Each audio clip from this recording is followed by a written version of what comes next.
right, welcome back to another episode of Modern Cyber. I am delighted to be joined by somebody today who I saw one of her presentations recently, and I just had to reach out to her and invite her onto the podcast because she's working in an area that is super relevant right now in early 2026 as we record, and I think is only going to get more and more important over the next couple of years. For anybody out there whose teams are building agentic AI solutions, applications, models, approaches, whatever you want to think about it, you're going to have risks, you're going to have threats, you're going to need to figure out what is going wrong. And so with all of that said, I am super delighted to be joined by Sydney Marrone today. Sydney is the head of threat hunting at Nebulock and co-founder of the Thor Collective. Sydney is a respected author in the area of threat hunting, having written the Agentic Threat Hunting Framework, co-authored the Peak Threat Hunting Framework, and currently writing a SANS course on threat hunting. Sydney, thank you so much for taking the time to join us on Modern Cyber today. Thank you so much, Jeremy. I'm excited to be here. Awesome. I would love to just kind of start with a little bit about you and your background and how you got into threat hunting in particular, because it's not always the most obvious kind of area of cyber specialization. You know, a lot of people start in SOC operations, if you will, and then they kind of move on from there. Was that your journey? How did that play out for you?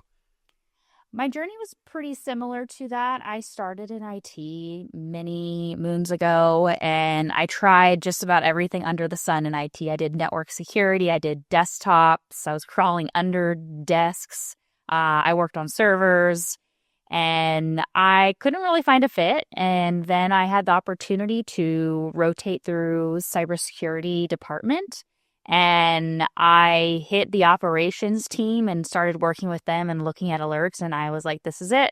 This is what I want to keep doing. And my cybersecurity journey really went through working on many incident response teams, as well as doing lots of forensics, automation, your typical blue team work. And a few companies ago, I was at CenturyLink, now known as Lumen, and I was on their incident response team, and there was two others on the team who were really interested in threat hunting. And so we proved it out and convinced our manager to give us a team and built a program from there. And then I went to Splunk and helped build up their program there. And now I'm at a new company called Nebulock, and we're doing AI-driven threat hunting. So you can see there's a theme to where I've been working and what I've been doing.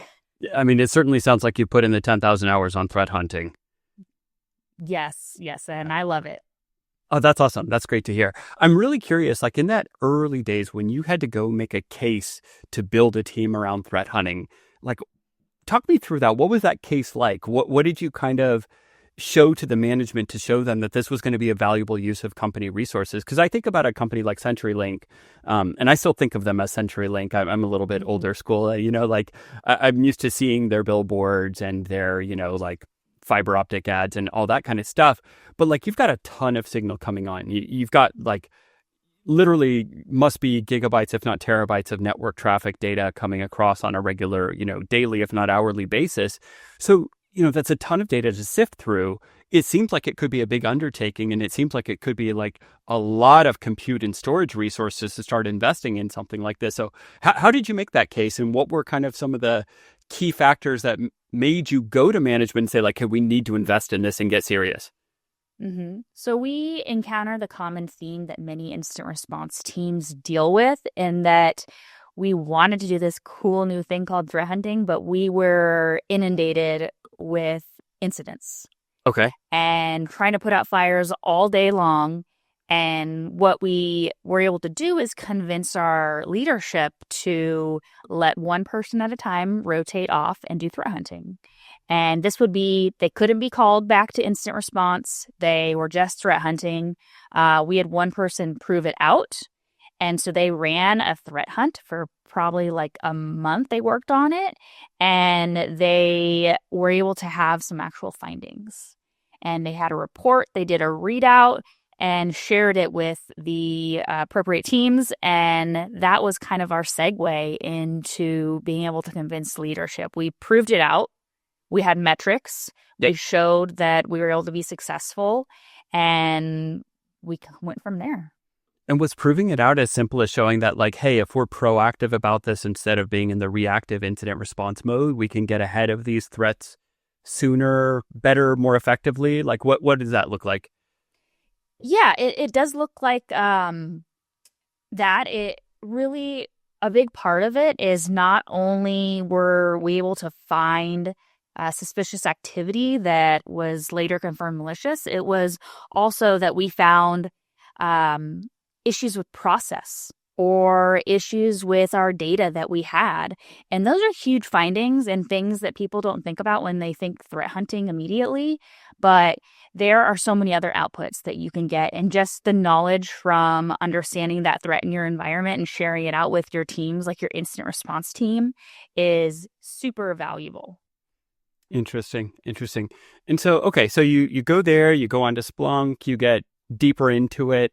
I'm curious, like a company like Splunk, I think of very much in really two camps in cybersecurity. And candidly, threat hunting is not one of those top two use cases that I think of for Splunk.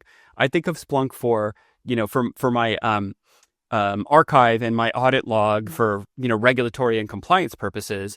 And then I think of Splunk for more like detection engineering.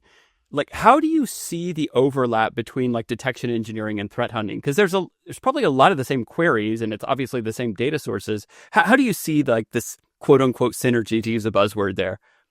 There's so much synergy between the two, and there is a lot of overlap. At the end of the day, we are both looking at data and trying to find bad.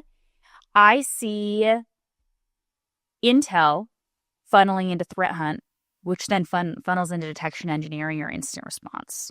So Intel is brought in, threat hunting does Intel-driven threat hunting, and they build detections or find things, and they ship it off to those teams. So I think they work together hand in hand, and I think it really funny when you bring up Splunk and it's like not a threat hunting platform. Yeah, But what is a threat hunting platform? If you think about it's like a great question. the top one, there's not really one. No, And if you're threat hunting, you're just looking at data all day. yeah, So you need a tool that you can look at data really well. yeah, I think Splunk is underutilized as a threat hunting platform, to be honest, just like the core Splunk. yeah. But I'm definitely biased. Yeah, fair enough. Because in something you said there, I would just want to like kind of latch onto and kind of unravel a little bit more, because you raise a really good point, which is like, there isn't like a quote unquote leading threat hunting platform, but it led me to think in my mind as you were talking through that, I was like, okay, well, how do you even start a threat hunt? Because like on the one hand, I could think of it from the perspective of like, all right, great. So I've got all this data coming in, telemetry data from whatever source. And I could either start it from the perspective of, just thinking like, all right, let me look at the architecture of that application. Let me do a threat model around that application and ask myself, if I were an attacker, how would I abuse it? And then look for signals that kind of correspond to one of those things. Or you said, you start off of like threat intel, which I assume is like, okay, we know there is this malware, or this is, we've heard about X campaign, or we've heard about a particular vulnerability, log4shell, whatever the case may be. And now we need to go like start investigating indicators around that thing that we just heard about. Like, are those kind of the two right sources, or what's the right way to think about how you even start a threat hunt, and what directs you to look for something? Yeah, when I think of starting threat hunts, I think of Intel driven, like you mentioned. That is the biggest one. It should be the driver of your organization. Okay. Sometimes the threat hunters are doing it themselves. Okay. Sometimes you have Intel people. It just depends on your organization. So you got to work with what you have. Also, incident driven. So if Okay. there's an incident on something new, then maybe we can go ahead and hunt it. Red So team like that, driven. sorry, so like that new incident is actually just the tip of the iceberg. We might have had X Mhm. number of these same kind of, right, got it. Yeah. Exactly. And red team or penetration testing driven, vulnerability driven. Like there's so many different avenues that you can take for it. Depends on how mature your organization is. Also executive driven. Sometimes leadership's going to come to you and be like, can you dig into this? Can you hunt this? So if it's, got to flesh out the idea a little bit with them, but it could be the start of a threat hunt. Interesting. Awesome. So, okay. So you pick up from Intel, you pick up from the threat model executive, whatever the source is, incident source, whatever the case may be. Talk to me about what that process really looks like. Because I think a lot of people hear threat hunting and they might have a misconception about what it is. In my mind, what I know of it, and again, I have a limited exposure to this domain. I think about a lot of data searches and queries and then analysis of log files, and then maybe like starting one of these queries finds me one suspicious entry that I then, tug on that thread and I start looking for correlated queries or the next action by a particular user and, kind of digging down from there. Is that the right way to think about it? It is. That is the main part of threat hunting. That is the fun part. Let's call it the execution part. But there's so much more to the process of threat hunting. I look at it as you're becoming a mini SME in whatever area you are threat hunting. So what do we do to become a SME? We got to do research. We got to understand whatever topic it is. So if you have a hypothesis, or say you're doing more baseline, you're digging into a data source, you need to do your due diligence and understand what either that threat looks like or that data source is, or even both. You want to be able to tell exactly bad from good when you get to that execution standpoint. And looking at those events, you can be able to understand if something is suspicious or not. So I think doing that research, doing the planning part of your threat hunt is going to take even longer than the execution most of the time. Yeah. Which it's important, if not like more important than doing just like the querying, which is a fun part. Yeah. Awesome. So I want to ask a kind of a final question on this topic before we change gears a little bit. And we're like 11 minutes in and we haven't talked about AI yet. So I think we're probably doing, we're probably like behind schedule on that sense. Mm-hmm. But I'm just curious, like from your perspective, right? As somebody who's been doing this a while, what are the things that have surprised you the most in the work that you've done, as far as like whether it's, super creative TTPs that you've seen, or whether it's like I never in a million years would have expected things to develop this way, or like changes in threat hunting over the years that you've been doing it? I think what has surprised me the most is the maturity of threat hunting and the ways you can threat hunt. Okay. And you think of threat hunting, you think, let's see, we're running in Splunk, we're just like filtering, doing basic statistics on things, looking at a table. It's very, very basic, I'll say. There are so many more advanced methods that you can use to threat hunt, and that's where the statistics and data science come in. I never thought I would be looking at means, medians, standard deviations, z-scores again. Right. And here I find myself using them to understand environments and understand new data sources, let alone actual data science, which is not something I am super knowledgeable on, but I've like brushed the surface of it to try to see how I can use it for threat hunting. So those have been things that have been really eye-opening for me, and just a whole new space to learn about and challenge me as I've grown with threat hunting. Yeah. Awesome.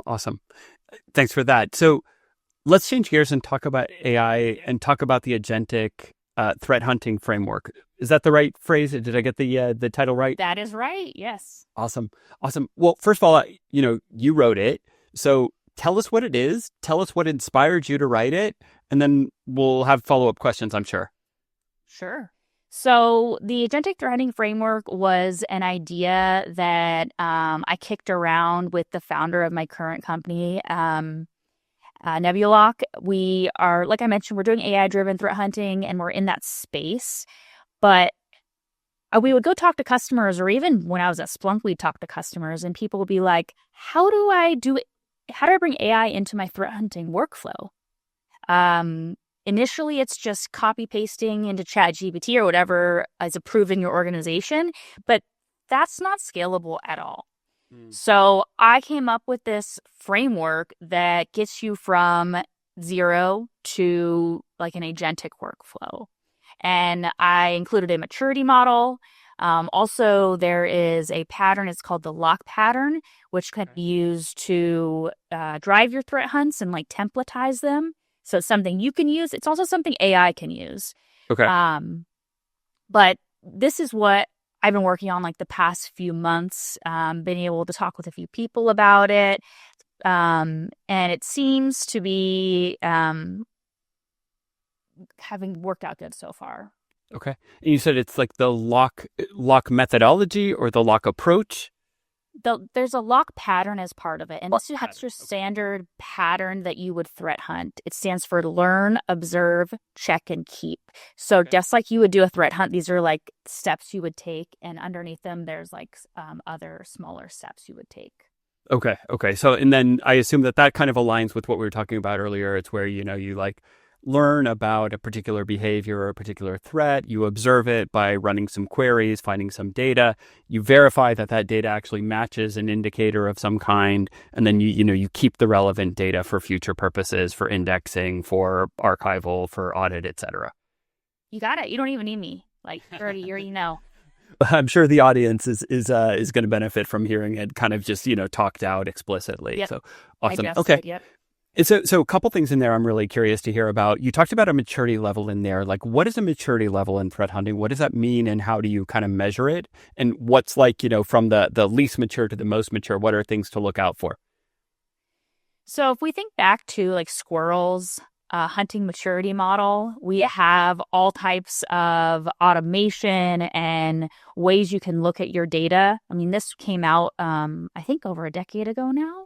But it's still very relevant. And so this is similar. It builds on something like that, but it starts with your very manual threat hunting, which is what we're probably doing now. You are taking notes in Jira tickets, Slack threads, Google Docs.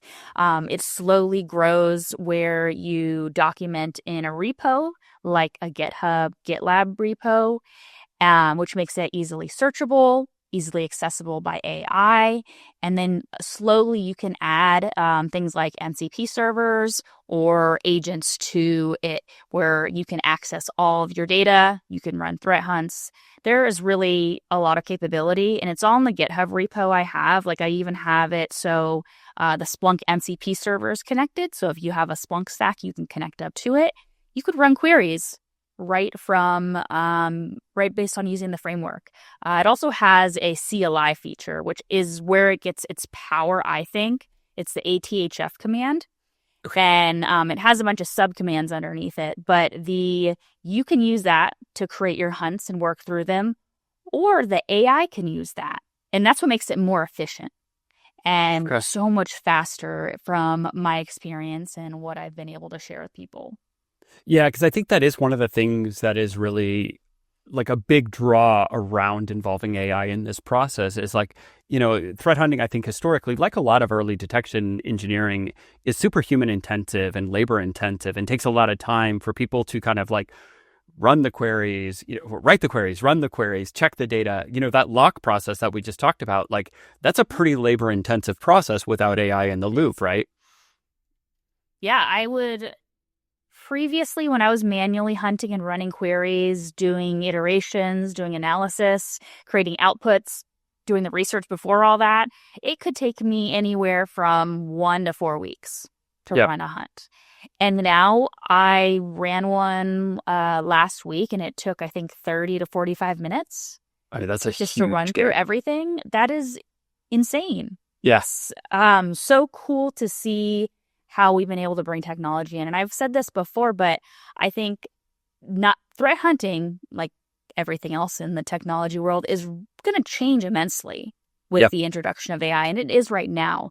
So last year we were looking at threat hunting, and this year it's going to be totally different. It's changing the game, which is super exciting to me. I think it's a great thing. We can just do more and do more advanced things. Yeah. I'm curious about one thing with this. When you say, okay, agentic threat hunting framework, do you think about this for AI-powered applications or just anything? This is just like general purpose threat hunting, that could be used anywhere, but it's just like way better, way more efficient. Yep. Just general purpose threat hunting, but you can add agents on top. Like you can build your own agent. I know agentic AI is like huge right now, but building an agent that can use LLMs is one option, and that would help you with your workflows. So there are many different ways to go about it. But I think the goal is to be more agentic and use AI more agentically. So that's where this framework kind of pushes us towards. And you can use it how you want. Like, you don't have to bring AI in if that's not something your team's comfortable with yet. Just use the repository, interact with it. It's a really great way to keep your threat hunting organized and be able to search through it. And then when you get to that point when you can use AI, maybe, you're waiting for legal to approve it, then you can start searching on that data and making more sense of it, giving everything a memory. Yeah. Yeah. Interesting. When you think about kind of like the process that we've described already, the lock process or the work that you've done, where do you think is the biggest AI boost right now? Is it on the log analysis? Is it on the kind of like rather like the processing of the volume of logs? Is it on the analysis of the log files once it finds something to go kind of contextualize it and figure out like what a log file actually kind of represents or means? Or is it like really end to end? That's a great question. I think my answer to this has changed in the last few months, but it is overall end to end. Initially, I would have said the research and the documentation, because that most people don't like to document. I don't love to document. It's just a painful process, like taking everything I learned and putting it out and making sure it makes sense. Yeah. That's a hard part, and getting AI to do that is the easy part. Now, something I've been exploring more is the actual like execution of queries using something like the framework. And I found that to be very powerful. I think there's a lot of trust but verify in this, which we have to be careful. We're having it run queries or pulling back data, doing analysis. We should be double checking those things, at least right now. Like, AI is still hallucinating. Yep. But I think it gets us so much further, and it's only going to continue to get better. So it's very, very exciting to see. I love it. Yeah, that is super exciting. I think it's one of these things where, like you said, we talk about agentic a lot right now, and there's a ton of potential, but I still feel like we're in the early days of actually making it kind of, production quality, and to your point, like trusted at the level where we could be like, yeah, okay, this thing can run unsupervised. I don't need to verify the output of this system. But to your point, for instance, if I think about incident summarization or maybe contextualization, I still think hallucinations could be actually like detrimental more than they are productive in those environments, because they might likely throw you down the wrong path. So I'm curious, like, okay, so you see a ton of potential. You see a lot of, immediate productivity gains in some of these areas. What do you think are some of the current shortcomings aside from hallucination?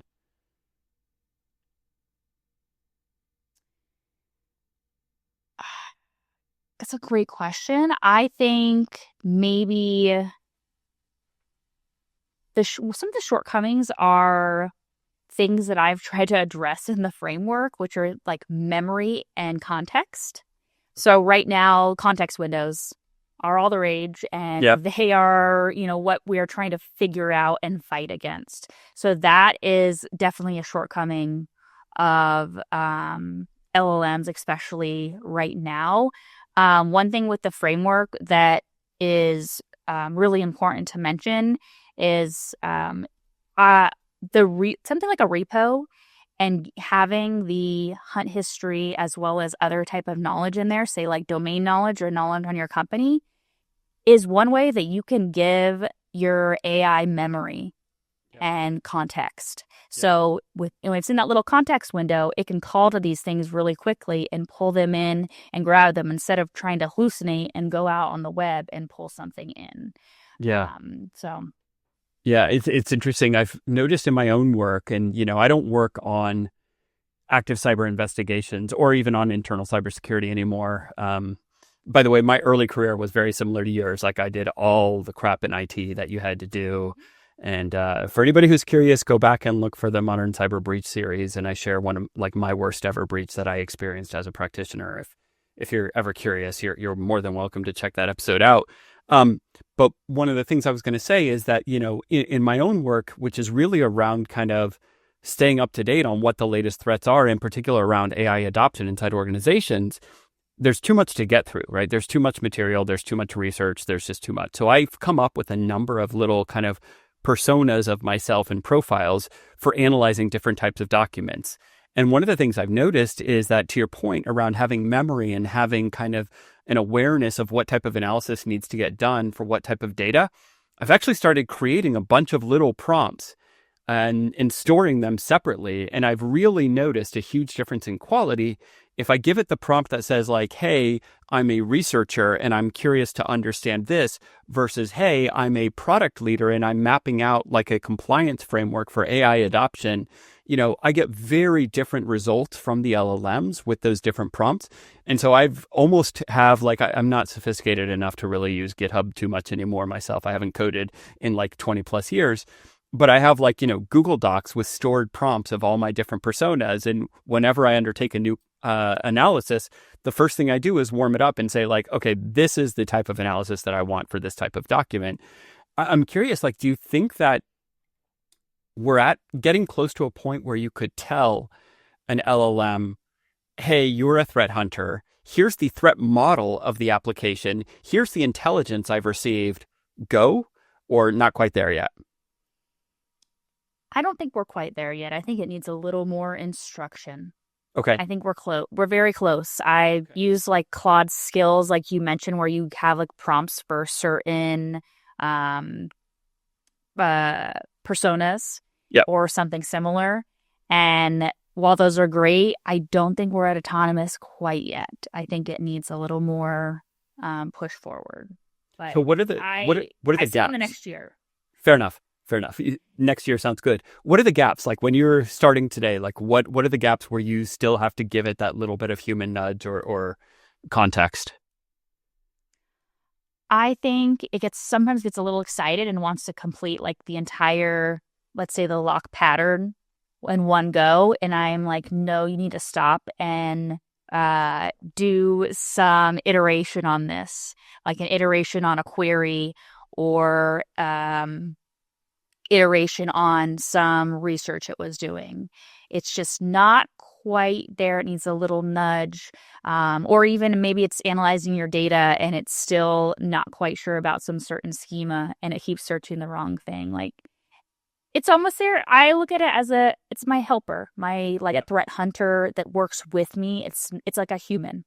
Yep. I've even seen it like make assumptions about a user's son based on the file names, which is fascinating. But if you think about it, a human's going to do the same thing. If they see things, they're going to make assumptions, hallucinations, whatever we want to call it. Like it's human nature to do that too and have hallucinations. So machines are not perfect. We're not perfect. Our VP of product always likes to think about it. He always talks about it like, remember that it has the thinking level the execution level of a PhD student, but the creativity and the starting understanding level of a toddler. And so you really have to like give it the, all the context and explain things very clearly to get the best results out of it. And then it can execute on some really complex stuff. So I think that's his take. I'm sure you've got your own opinion. I want to change gears for a second and talk a little bit about some of your other work. You are the co-author of the Peak Threat Hunting Framework. Talk to us a little bit about that, what it is, and kind of where that lives today. Yes. So I worked on that when I was at Splunk with my former colleagues, David Bianco and Dr. Ryan Fetterman, both very knowledgeable and skilled in threat hunting. We built that framework. We won a SANS award for it. We pushed out a lot of material. Brian Fetterman and myself actually put out a book called The Threat Hunter's Cookbook last year that was built off of the Peak framework. So the framework is just a structured way to threat hunt. A lot of people are doing ad hoc threat hunting. You're just running queries, you're going down rabbit holes. Really, you should bring some sort of framework into your threat hunting process and follow it for each time you threat hunt. This is completely open source framework. It was published under Splunk, but similar to the Agentic Threat Hunting Framework, which is open source, you can have any vendor, any tooling with it. Awesome. But Yeah, that's been out for a few years. And the Agentic Threat Hunting Framework is not meant to replace that. It's meant to build off of that, or whatever you're already using Tahiti, you're using Squirrel. Like, it's meant to build off of that and layer with it. Awesome. Awesome. And we'll have links, by the way, to anybody who's listening. We'll have links to both the Peak Threat Hunting Framework as well as the Agentic Threat Hunting Framework. And something else that we mentioned in your bio at the beginning is that you're the co-founder of the Thor Collective. Tell us what the Thor Collective is and what are you guys up to over there? So Thor Collective is me and two former colleagues, now friends. They were actually the team that was at CenturyLink that built our threat hunting program. So it's a little bit of a reunion that Awesome. we are doing.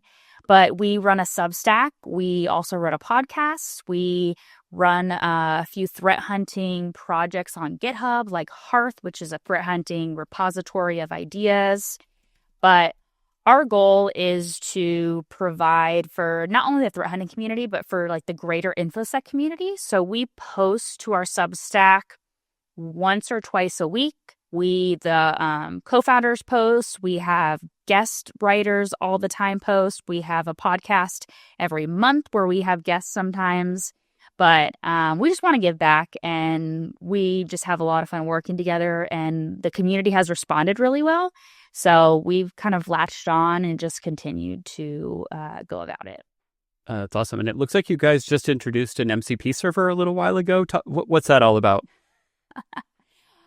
People keep finding this. I never actually announced it, but there is an MCP server under our GitHub that you can check out that I was working on the past couple of months on and off, and it has a bunch of resources connected to it. So if you're in MCP servers, you're using them, it could be a really cool resource for you. Awesome. That's fantastic.